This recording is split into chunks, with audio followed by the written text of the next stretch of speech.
is there a risk here that as long as we don't recognise and incentivise this opportunity in capture and utilisation now, do we A, risk the door being open to nitrogen conversion in some applications like food and beverages? Do we B, of course, risk absolute business madness by having that unsustainability of CO2 going up into the atmosphere and not taking the business opportunity, the billions that could be generated through that?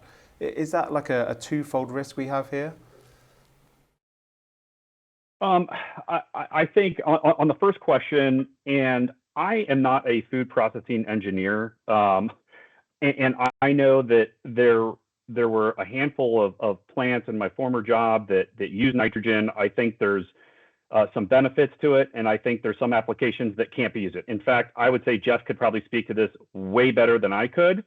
But I, from what I know, I don't see the ability to switch a plant completely over to nitrogen. And I'll make one more, I think, important point here too, is you have an industry that has delivered what has been basically a byproduct, and the end user base has been treated accordingly, where you have an interruptible CO2 commodity, and maybe it shows up and maybe it doesn't, and the customer service that went along with that, this industry, the end user industry, feels that, and they're tired of force majeures. They're tired of inconsistent products. They're tired of surcharges on bills, and so to go have a long-term relationship and say, why don't you use nitrogen now? Now, I know nitrogen can be extracted from the air, and there's probably a little more consistency in that product, but I think there's a hesitation into to basically the general industry that they want a different, they probably still want CO2 because that's what the plants want, but they want a different business model. They want customer service. They want somebody to say, you know what, we're willing to pay a little higher price, but this better show up. And I want a better contract. And here's some other things that I want. They don't just want to switch to nitrogen and say, okay, I now have a relationship with the same industry that has been treating me, not very well for the last 20 years. Why would I do that? If somebody comes along with that business model and emphasizes customer focus and listens to that stakeholder input, I think you have a much better solution out there that people will ultimately take. He plugs in there. Yeah, well, Go for it, Jeff. I want to put my plug in too, because that's exactly the model that we're trying to promote. Build a modular capture plant that's commercial. It's not a science experiment, that is going to work. It's going to be reliable, and it's going to give you a guaranteed supply of CO2 for the immediate future for the next 10, 20 years. So that's exactly what we're selling. Yep. Absolutely. And I can take both sides of the equation, or three sides of that equation, but I totally agree with what Jim just said. But as to go back to the original question, nitrogen conversions, they're absolutely happening because, as Jim said, I mean, at the end of the day, you're just trying to run your plant. So can you freeze and blend food at the food processors with either nitrogen or CO2? Absolutely. Europe has been doing it for years and over decades because they experienced these CO2 shortages a decade ago and converted over to nitrogen. So you certainly do both, and we're agnostic. We encourage both where it makes sense. But we encourage it in a way of what we call dual gas. So you already have your infrastructure for CO2. Why would you rip it out and throw it away? Keep that. We can make products. We can make your blenders or your freezers either nitrogen or CO2 ready, and you switch and you go with wherever the market goes. But here's the problem with nitrogen. There's not an excess supply of nitrogen either. So it's easy to say let's switch. I mean, it's more diverse where they're located. There's not an abundant excess supply of nitrogen. And guess what you also need for nitrogen? When you produce an air separation plant, it uses electricity as well. So it's it's not necessarily any greener. So it doesn't solve any of your ESG initiatives, your green initiatives, or the carbon initiatives. But I'm not against nitrogen. There's a tremendous amount of excellent resources for nitrogen. So for whoever asked that question, we're happy to build you an air separation plant and generate more nitrogen for you too. But we can also capture your CO2, or we can do both. So, but to one of the other points though that Jim noted, you can't get especially a food processor, and food and beverage makes up 70% of our utilization of CO2 today. and until we get into more e-fuels and aviation fuels and things like that, where you just talked about the 20% increase with aviation fuel.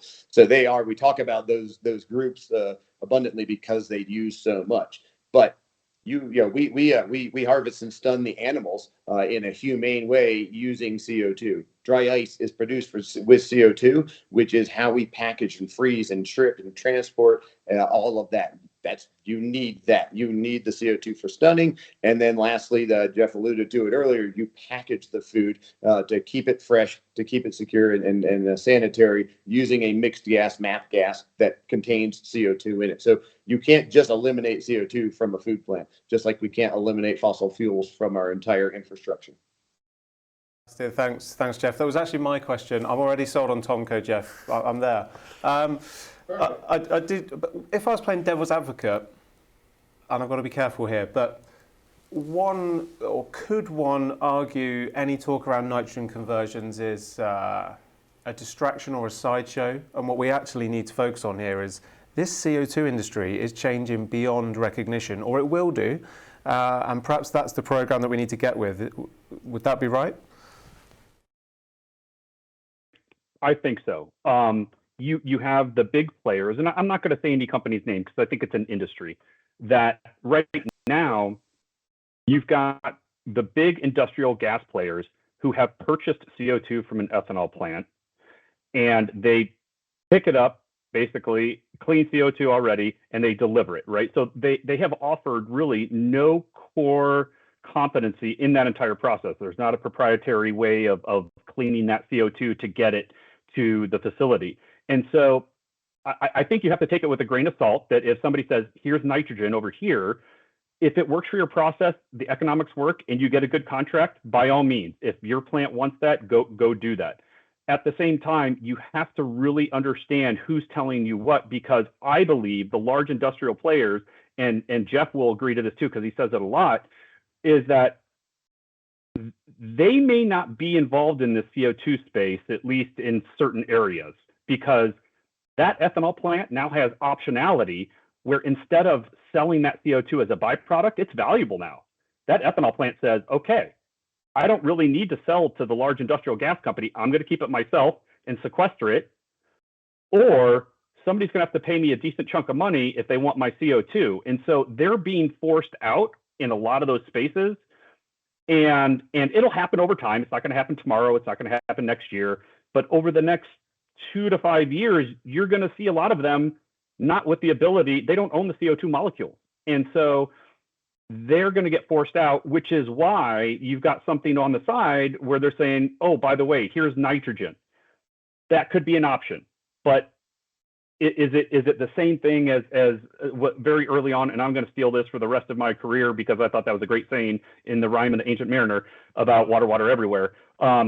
Is it the same thing, but with nitrogen, right? So nitrogen, 77% of the atmosphere is nitrogen. Is it the same exact thing, water, water everywhere, but because of the limited capacity of taking that nitrogen and extracting and making and basically creating that molecule, it still may be limited. And you're just exchanging one water, water everywhere scenario for another water, water everywhere scenario. So that nitrogens, you're going to emit more CO2, and you haven't accomplished any of your CO2 objectives. And that's the whole point. That's where everybody's trying to get these days. It's the bigger picture. It's about the fact that, I've got my ESG, I've got my carrots and my sticks that are working against me or working for me. So why would I go the nitrogen route? I mean, it's not a route. It is maybe in certain, if you've got a nearby nitrogen supply that meets your specs, then that might work. But you're better off to go the CO2 route. Yeah, and I'll to go back to the original question: is it a distraction for these conversions? Everything we just talked about. I would look at this as the macro level, and I'm 100% in agreement with everything both these gentlemen just said. However, on a micro level, if I'm a food processor in Southern California or Arizona, right now I can't get CO2. They are on allocations, and I've heard of plants 60, 70% allocation. So if you generally got 100 tons a day of CO2, now you only get 60 or 70. you have to operate. You're talking millions of dollars a day of production loss or opportunity cost to sell more. So they have to do something. And so again, that's why I don't discourage the nitrogen conversion in the short term, but it doesn't really solve the problem. That's why we encourage the dual gas conversions where you have to do it. And where for those that have to do it today, because again, like we just talked about, there is no 1 month solution to getting online. It's a 12 to 18 months to get online to capture your own CO2. We highly encourage that, and that's why we're saying get shovels in the ground now, because this is going to continue. But in the short term, if we have to get you over to nitrogen, yeah, I understand it on a micro level for individuals who are just suffering today. If you're not suffering today, focus on getting your shovels in the ground and capturing your CO2. But if you are suffering today, maybe a nitrogen conversion or a dual gas conversion makes sense for you, but also focus on your long-term supply of CO2.